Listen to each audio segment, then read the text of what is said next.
Hello everyone, welcome to my channel IT Sector Tales. In this video, we'll be talking about exceptions and a list data type in Python. This will be the first video for the list. There will be continuous video for the list data type. So let's get to it. So consider there is a function called division. It simply expects a variable or a input x, a number, and it will divide 100 by that number and print a result. Let me call this particular function by using the function name and provide a input say 2. Let me run this program. So it displays the output as 50, which is correct. But if I provide a input something like 0 and run this code, so I get a error at line number 2 in division. And what is the reason for that error? It is zero division error. That is, I'm trying to divide a number by 0, which is not a correct operation. So in this case, when a user runs this particular program, he is thrown off with this error. The user may or may not be a programmer. He won't be able to analyze what this error means. So for that case, we have exceptions. Exceptions are nothing but if you have a fatal error condition in your code because of some input which the user entered, or because of some other criteria which your program gave birth to. So for that, handling that, you have something called exception handling. So how do we do that? So we place the line of code, a potential line of code which can produce an error, and simply put in a try block. With a try block, we always need to provide a except block. Okay, and this will handle my exception. So this is the syntax, how we write a try except block. In the except block, I can write maybe a instruction for the user.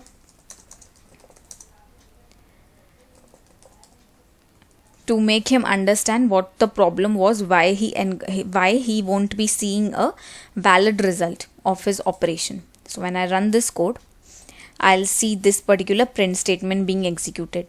Here I got the exception or the error which I showed earlier, but because I have handled it using try and except, my program didn't terminate with a red or the error screen. It just gave me a print statement of whatever or however way I handled that particular exception. When you have a try block, you can either accompany that with a except block or a finally block. Now what is a finally block? Consider we have a function called def finally block, which looks something like this. It takes a input x, a number, and it divides 5 by that number, and it simply prints the result. Okay, for this try clause, we do not have a except clause, we have a finally clause. Let's call this function and again provide it with an invalid input, that is 0. Let's run this program. So what happened here is, this particular print statement was executed, whatever was there in finally, and I was hit with an error as well. So how finally block works is, does not matter that if you get a exception or not in your try block, finally block will always be executed. That's one. The second thing is, you got a exception, you had a error in your try block. Since you didn't handle it with a except block, the user will still be hit with an error. Okay, so the reason we have this finally block is, if you open some file here, there is a Python code to open a physical .txt file. You open the file or some database connection, and if the user, before the user is hit by an error or something, you just want to close that connection so that it doesn't have a data loss or something according to your code of lines. So for that, we have a finally clause. In case a error is hit, the finally clause will close all those connections and do the last minute things which your code requires, and then terminate the program. So that is the significance of having a finally block. Now with this try and finally block, we can combine all three, try, except and finally. We can also have a else block in it. So let us have the same function where we are dividing a number by the input which is provided by user. Okay, so I have a function called try except else. It has a try block which has a result variable. 100 will be divided by whatever input the user gave, and the result will be printed.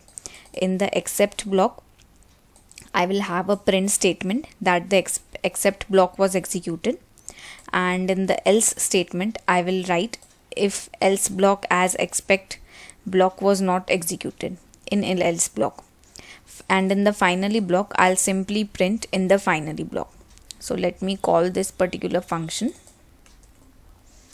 First I will provide a valid input. Let me provide 10, and let's run this code. Let's comment this for a while. So the answer is 10. This print statement here was executed, and it also printed the else block. If the except block is not printed, then the else block is printed, and as I mentioned earlier, finally block will be printed every time if you have a try block. Let me provide a invalid input, that is 0, and let's run this program. Here since the exception occurred, the except block was executed and it didn't print the else block. From except and else, only one block will be executed, and the finally block was run here or executed here. So this is how you can handle exceptions. This is a example for division by 0.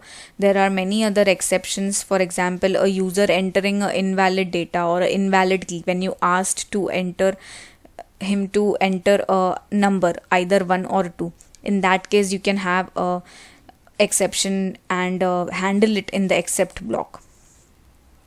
So this is all about exceptions. Let's move to the list now. Of all the data types we have seen, a list is also a kind of a data structure. So let me create a list. The declaration is kind of the same. It would have a name and the value, how we declare the value. The value is encased in a rectangular brace, and I can have multiple values of any data type in it. So here I have the days of the week. I have string values of name of each day of the week and have separated them with comma. So this is how a list will be declared. So it will have multiple values. Earlier when I was creating a variable, I would have stored each day of the week in a separate string, but here instead I can combine all of those data in a single variable or a list type of data. So how do we access the list type of data?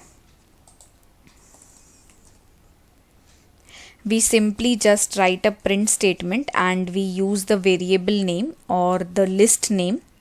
In this case it's days in week. Just save it and run this code. So it will display the entire list contents, and it will display the entire content with this rectangular brace. Now what if I just want a particular element of the list? I don't want the entire list. I want a particular element of the list.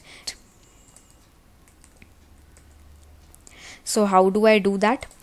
I just copy this entire print statement for printing the list, and in that in the rectangular braces I will mention the index of the item which I want.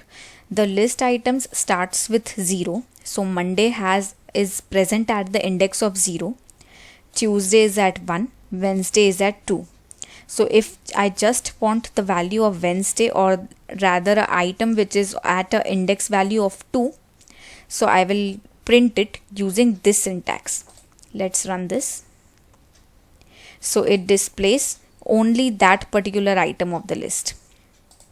I can also combine this particular item which I retrieved with a string. Because the item was a string data type, I will use a plus operator and combine it with this text. Let's run this. So it displays it's Wednesday. What if I have something like this?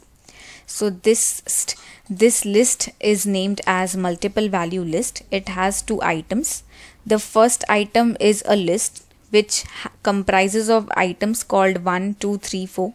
basically a list of numbers from 1 to 4. The second list or the second item for this multiple value list has alphabets from A to E, characters. So how do I access this particular list? If I want to print the entire list, I will use the same method. Use print statement and the name of the list. If I want a value, a particular item, I will first mention I want that value or item from which list. So I want it from list number 1. Remember, the list starts with 0. So the first list was at index 0. The second list is at index 1. And from that I want the item which is at position 2. So 0 A, 1 is B, C will be 2. So this will give me C. Let's run it. Yep, so it gives me C. So this is how you access the list element in a multi-list. How do you access the first and the last element of the list? There is a shortcut. So you use the same list print syntax, and instead of providing the index for the last element, I'll just say -1. -1 by default means the last value or the last item of the list. Let's run it. Yep, so it displays Sunday. And what if you want the second last item of the list? Then you simply use -2 here. So run this. It will display Saturday. So you can access the list towards the last value as well. Simply go on increasing the value of the number in a negative range. The fourth topic for accessing a list, we can also have combination of items in the list. Till now I was only printing a particular item from the list. I can also have a section of the list. For example, if I want the first 3 values of the list. So how do I print them?